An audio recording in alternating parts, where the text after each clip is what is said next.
life legend of the Buddha. He was born, as you know, from his mother's side. That means, insofar as his historical message is concerned and his historical character, he was not talking about nature. He was talking about the virgin birth, the nature of the spiritual life. He had experienced the virgin birth himself, you might say. So he's born from the mother's side at the level of the heart, not the level of the pelvic natural birth. And no sooner was he born than the deities came down and received him on a golden cloth. Nobody thinks this happened.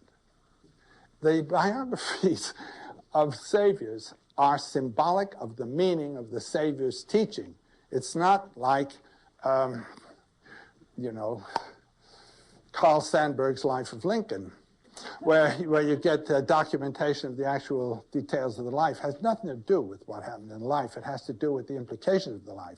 So the Buddha is born, the gods receive him on a golden cloth, they put him on the ground, and this little child takes 7 steps. And his right hand lifts, and his left hand points down, and he says, "Worlds above, worlds below, there's no one in the world like me." Well, he didn't have to go to work to find that out. He knew it when he was born. I remember Daisetsu Suzuki, this wonderful man, he was giving a lecture, his first lecture actually in the United States, on Buddhism, and he mentioned this. He was a little man, he stood there like a little ceramic figurine. He said, "I know that's a very funny thing. Baby just born, say a thing like that." He said, "You'd think he would have waited." Waited until he had his illumination under the bo tree and his spiritual birth. But he said, you know, we in the Orient all mixed up. We don't make great distinction between spiritual and material life. Material manifests spiritual. So he went on in a long talk. They believed to lose his notes and all that because you know how it is in Japanese and Chinese paintings, there's a lot of vacant space, vacant place. You can read something into that. And so he left us vacant space by pretending to lose his notes so we could help him find them and so forth. Participation in the lecture. To do too well is not nice. Finally he comes at the end of all of this to this point. He says, "They tell me when baby is born, baby cries. What does baby say when baby cries?" Baby says, "Worlds above, worlds below, no one in the world like me."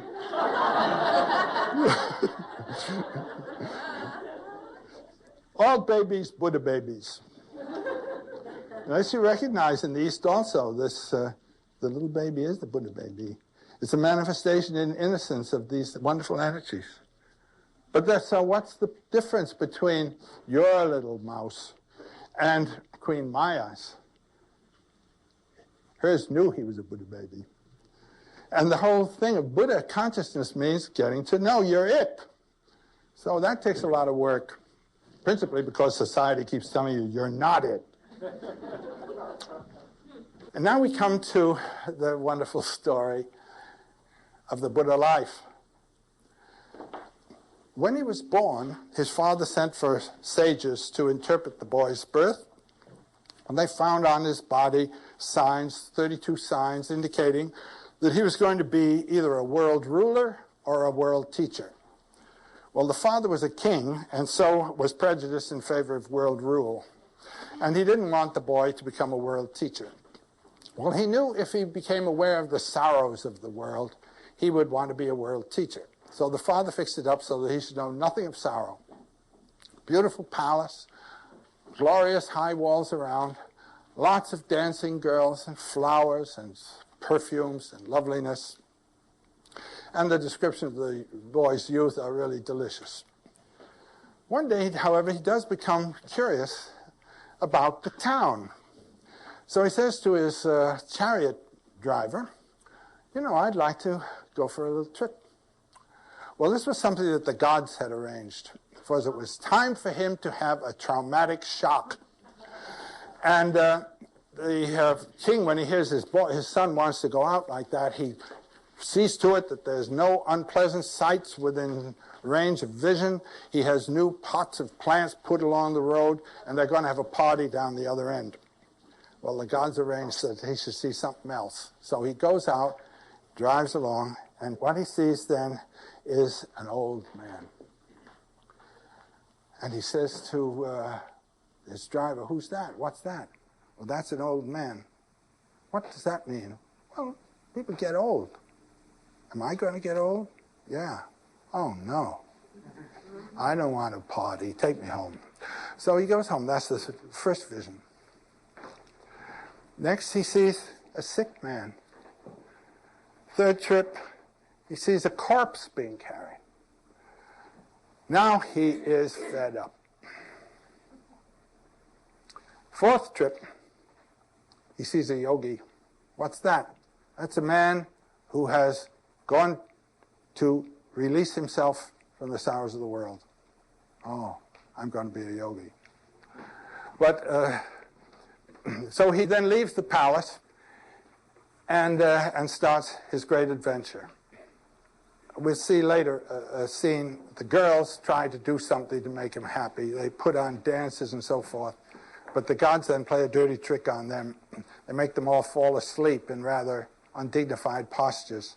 And the young man, looking at the beauty of life, the young flower girls, sees them as corpses. You remember those pictures used to be painted in the 19th century of a beautiful woman looking into a mirror and her reflection, and you see the whole thing as a corpse. This is the vision known as the graveyard vision. And all he saw was death where there was beauty. And he got up and went down to the garage, and he says, "Fix up Kantaka, the horse." He gets on the horse. The horse starts trotting out of the town, and the gods, the earth gods, catch the horse's hoofs as they come down so there shouldn't be any clatter to wake the town. The goddess of the gate opens the gate.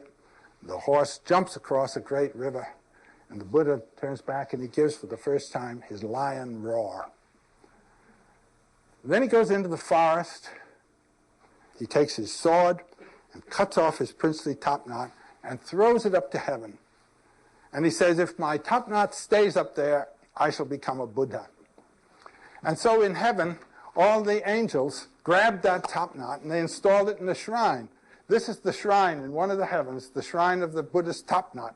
And here are the angelic dancers dancing in honor of the Buddha's topknot.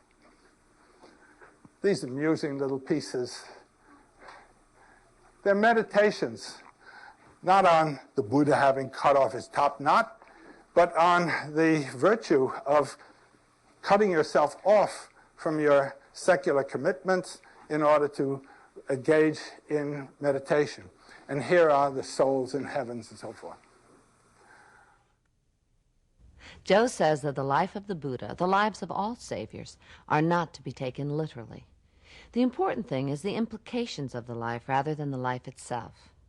Reading the stories of the life of the Buddha and the life of Christ symbolically, Campbell finds them telling us much the same thing. The birth of Buddha and Christ are representative of the birth of our spiritual lives when we awaken to the idea that God is a projection of the energy within us, not something out there. As Joe points out, once awakened to our spiritual lives, we still must live in this world. Not all of us want to devote our lives to meditation. How does the Buddhist achieve a balance? Campbell uses the story of Buddha's life and a story from an old friend to explain.